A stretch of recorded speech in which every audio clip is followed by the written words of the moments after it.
By way of contrast, the modern church has only one category of parishioner that they think fit for discipline, and that would be that class of Christian who thinks that the standards of behavior set forth in the New Testament ought to be standards that we should try to incorporate into our lives.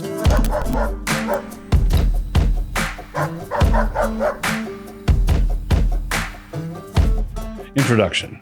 Like other women, when church ladies don their spandex in order to go work out at the gym, they have to obtain that spandex first. But not many people know that, unlike other women, the church ladies have to get theirs from an alternative manufacturer.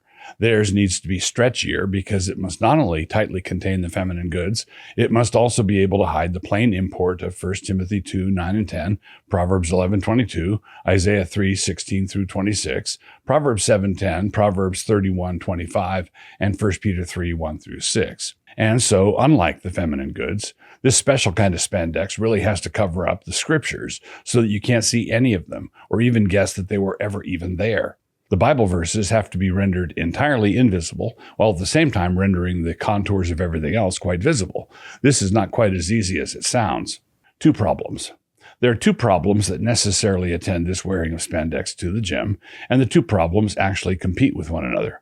But it has to be one problem or the other one. The first problem is when the woman in question looks quite as good as she thinks she does. She is a comely wench, and she pretty much knows about it. The onlooking gym rats also know it. That is the first problem. It is a problem of sexual propriety. The second problem is what occurs when the woman in question does not look quite as good as she thinks she does. That is quite another problem, one that generates a completely different set of difficulties. It is the problem of a sexual delusion. The woman is either sexually attractive or she is not, and so both situations are displays of a deficiency in self-respect, although failing at self-respect in different areas. Now, concerning the first woman, the men all assume that everyone must love and admire her, which is not the case. Concerning the second, they think that nobody does, which could be the case. These male gym rats themselves can be divided into two categories. There are the pagans who like it when the comely ones come down to the gym in order to give all the boys a treat. They have no problem at all with imagining what it would be like to jump her bones, and the fact that she pretends to be oblivious to this part of the lust game doesn't even slow them down. Then there are the ones, usually a distinct minority, who believe that women should be treated with more dignity than that, and so they spend a lot of their time on the bench press, which enables them to spend a goodish bit of time looking at the ceiling. This can help them out with their pec development, but it is still unfortunate in other key respects. Let us suppose that there's a diligent young man, a fine Christian, who works out at this particular gym and who has been doing so for several years before the evangelical hoochie mamas started showing up. He finds that he is now spending way more time averting his gaze than he would like, and so in an unguarded moment back in the locker room, he mentions to another guy, also a member of his church, that he now knows way more about the youth pastor's wife's moneymaker than he would like. This other fellow is secretly indignant over the flagrant disregard of that woman's Christian liberty that he thought he detected in this most offensive comment, and so goes and tells the youth pastor about it, who goes and tells the senior pastor. And of course, we now have ourselves a situation. However, let us ask ourselves some questions as we head into our situation. Let us ponder what might unfold in the course of this particular embroilment. Let us pose a query about the approaching contretemps. Which member of this church will be the one in actual trouble? The wife of a staff member who dresses like she aspires to be utterly abandoned, or the poor chump who noticed what was going on and said something about it? In any case, the pastor was furious with the young man. Moneymaker? You accuse a devout Christian woman of being a pole dancer? Now, by this point, the young man is reading the situation much more accurately than he had been before, and so he thinks, but certainly does not say, that professional pole dancing was not what he was referring to, in that she was performing all her routines for free, but that he was nevertheless glad to observe that she was not yet in the position of ancient Israel, who was willing to pay the men to get them more involved. Ezekiel 16:33. There's always a bright spot if you look hard enough. Inescapable discipline. Remember that all churches discipline. Discipline is inescapable. If nothing is done about what one group is doing, then something is being done about any group that objects to it. If there are no enforced standards, then it is not possible to say that a group exists at all. A group of random strangers standing around at a bus stop need not have any distinctive standards that they must enforce, other than the ones that apply to the society at large. But then again, we don't think of that group as a club or a church or a regiment or anything organized. But once it is distinctively organized, there will be standards that govern that organization, and those standards will be enforced. If they are not enforced at all, in any direction, then the group is actually well advanced in the process of disintegration and dissolution. Now, many conservative believers tend to think that their church doesn't, quote-unquote, practice church discipline anymore, when actually they do practice it. The young man in our example is being disciplined, and he is being disciplined in strict accordance with a particular and very new standard. That standard is that you must not intimate in any way that you think it is possible for women to sin in distinctively feminine ways. Not only is this sin listed in our modern lexicon of sins, it is categorized under the mortal ones. Neither may you suggest that women should receive pastoral care as though they actually were women with specific temptations and vulnerabilities. This is a standard that is vigorously enforced, and it has something in common with the standard of discipline described in the New Testament. Those standards, too, are vigorously enforced. For example, in the book of Ephesians, the apostle lays the doctrinal groundwork in the first 3 chapters. He then turns to moral exhortations that are grounded in the doctrines he has set forth, which are general exhortations and applicable to all Christians. But after that, he starts addressing certain demographic cohorts in the church: husbands, wives, children, slaves, and so on. They all receive pastoral attention, and the principles invoked include a dim view of yoga pants. By way of contrast, the modern church has only one category of parishioner that they think fit for discipline, and that would be that class of Christian who thinks that the standards of behavior set forth in the New Testament ought to be standards that we should try to incorporate into our lives. That cannot be tolerated, which is why the young man in our example is receiving what might be called the treatment. Let me illustrate this another way.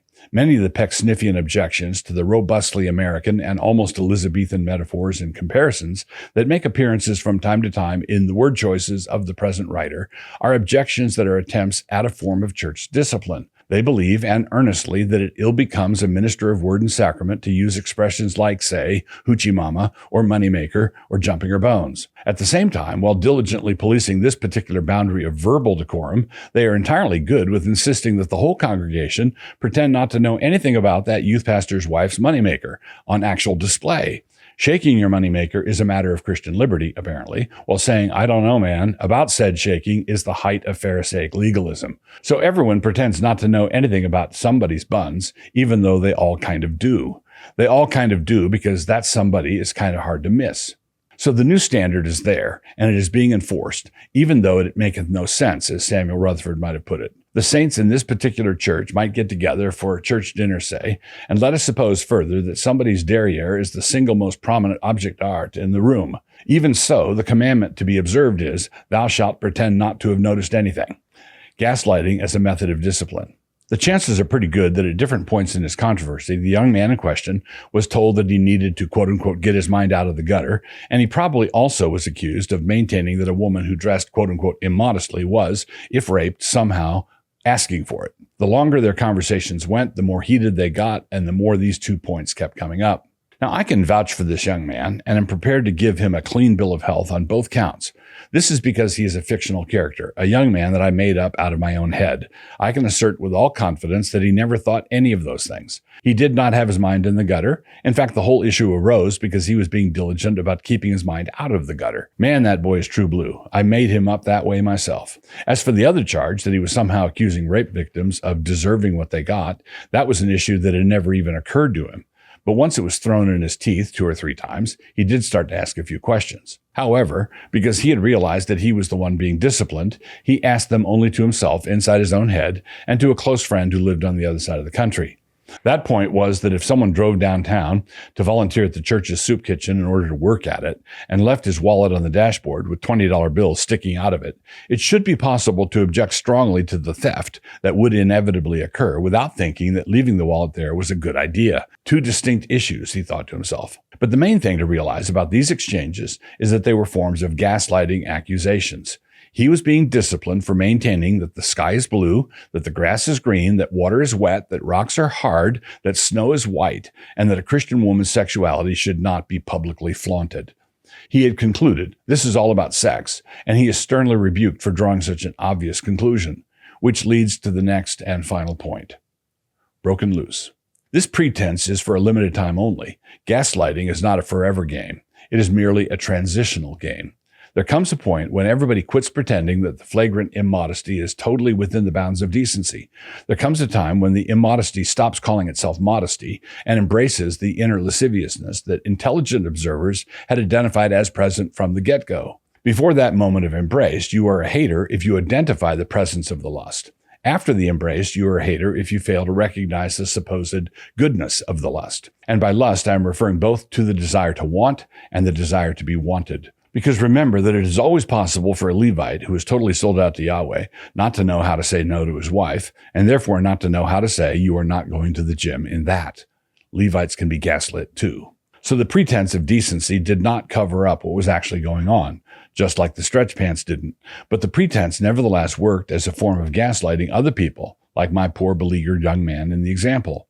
But like I said, the gaslighting is transitional. There comes a moment, after it is too late to do anything about it, when the music gets to a throbbing crescendo and the clothes start coming off and the thing turns into an orgy.